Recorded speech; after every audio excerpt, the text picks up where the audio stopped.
Congress may pull the plug on a major Peoria project. Tonight, leaders are trying to figure out what to do without millions of dollars. Plus, more money problems could be coming to this public radio station. I very firmly believe that he's alive because of holistic medicine. And this woman believes a special treatment is saving her dog from cancer. Taking action for you. This is WMBD 31 News at 6. A multi-million-dollar Peoria project might have to be tossed out. At $10 million, Peoria is counting on to rebuild its warehouse district is being eliminated from the federal budget. Now, that money is supposed to come from a U.S. Department of Transportation grant. It would be used for street improvements in the neighborhood around Washington Street. But millions of dollars in transportation funding is slashed under the spending plan passed by the U.S. House of Representatives over the weekend. Tonight, Peoria leaders say this could completely derail their plans. It's the make or break issue if we can move forward with increasing our residential population in downtown Peoria. And if we're a community that wants to grow and we want to increase our population, this is absolutely necessary. Senator Dick Durbin says he'll fight to get the money restored. The budget has to pass both the House and the Senate. Congressman Aaron Schock has not returned our calls for comment. The proposed federal budget could also pose a big problem for public TV and radio stations. No money for public broadcasting is included in the plan as it moves on to the Senate. Legislators have to reach an agreement by March the 4th or come up with a new proposal.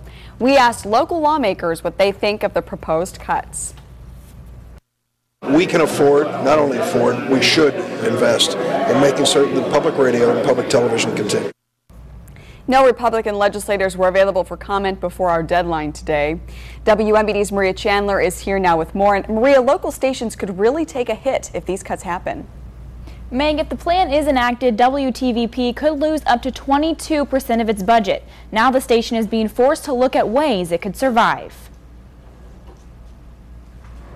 While Congress scrambles to get its fiscal house in order, public broadcasting is hanging in the balance. There's a lot of political machinations and maneuvering that have to get done yet, so we're trying to do our part to look out for the interest of people in this area. WTVP is asking people to call congressmen and senators to let them know how they feel about public broadcasting. What are we going to do? What are we going to do? That brings in programs like these. And I guess they rang off the wall, and members of Congress did get back to us and say, well, yeah, we've got your message. If that message isn't received at the top, $400 million could be cut nationally from public TV and radio. WTVP would lose $600,000 annually, or more than 20% of its budget. The station's not going to look the same as it does now. It'll be a completely different service. What it is, we don't know. And when you're cutting 22%, you're cutting into the bone. Financial stress is nothing new to WTVP. Just 3 years ago, they almost had to shut down after defaulting on a line of credit. Seems like I can't manage unless it's in a crisis mode. Tomczyk says during that tough time, it was two signs of belief and hope that kept them going.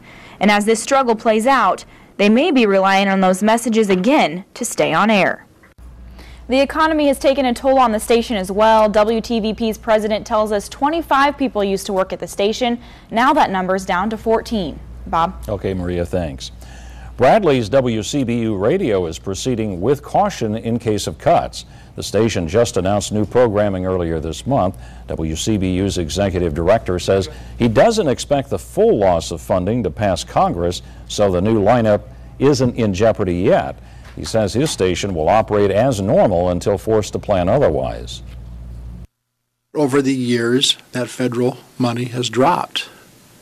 It is not what it was at one time, but it's still very, very important to the well-being of public radio and television in this country. And you can find out how you can take action to help public broadcasting on our website at ciproud.com. Friends and family are mourning the death of a 17-year-old Pekin girl. Breanne Shiner was found dead Sunday morning at her Sapp Street home. Shiner's cause of death has not been determined. The death is under investigation. Funeral arrangements are pending at Henderson Funeral Home in Pekin. Caterpillar identifies a diesel fuel spill that may be contaminating ground in East Peoria. Officials discovered an underground diesel fuel leak at the East Peoria Proving Grounds. Now underground pipelines have been shut off as a precautionary measure. Caterpillar issued this statement this afternoon saying Caterpillar is fully committed to the safety of our employees and the communities where we operate. We continue to work with the appropriate authorities to rectify the situation at the Proving Grounds property. Well, 2 more candidates are throwing their names into the hat for retiring Senator Dale Reisinger's seat.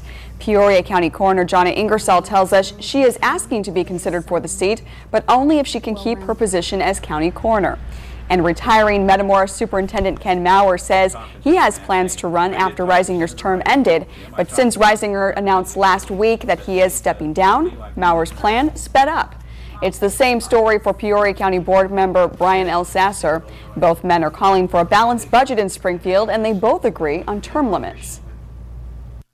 I don't have the political background, that's obvious, but what I do have is financial background on a public institution, and I know how to balance budgets. I know how to make cuts when the cuts have to be made. To get a balanced budget is the most important duty of any unit of government. And also, I'm a businessman, I'm a farmer, and when I came on the county board, I said that government needs to be run like a business. Reisinger's last day as senator is this coming Monday. Republican leaders will vote on his replacement Saturday. Local students are observing President's Day with a day off of school. But one local church is taking action to teach kids the reason for this historical holiday. WMBD's Kim Behrens introduces us to Positively Presidential. But Abraham walked 6 miles, well, 12 miles round trip, just to pay back 6 cents. That's how local kids are learning why the 16th president is called Honest Abe. United Presbyterian Church is taking children on a one-day journey back in time to the 1860s. We made haversacks, which is what they would put their stuff in to go to war. Civil War reenactors made a grand appearance, showing off their uniforms, weapons, even their pets. I've been reenacting for 12 years. McGregor's been reenacting for 7. I'm going to explain to you today about the uniforms. They looked kind of funny because, we aren't really used to seeing things like that because it's from a long time ago. It was great in the late spring, summer, and early fall. It's important to remember the soldiers and the veterans that died those years ago in the name of freedom for us. A lot of kids don't understand it nowadays, so we try to give them back a history of it. Throughout today's many unique activities, kids are able to piece together a better picture of President Lincoln. It's interesting to see what things were like in the past. It's almost like going back in time. Through crafts, games, and stories, children are getting a better understanding of what life was like in Lincoln's time. A lesson volunteers say is the reason they donate their time. If just one child goes away with something new and knowledge today, we made a good benefit. This way we can help them get to know their history of the nation that they live in. Also, he has 2 stars on his shoulder board, indicating he's a general. In Peoria, Kim Behrens, WMBD 31 News. 2011 marks the 150th anniversary of the beginning of the Civil War. This is the 2nd year for the program, and it's free to the kids, though parents could offer up donations to the church. Some say holistic medicine is life-saving for their dogs. Find out why these new treatments are getting so much attention coming up.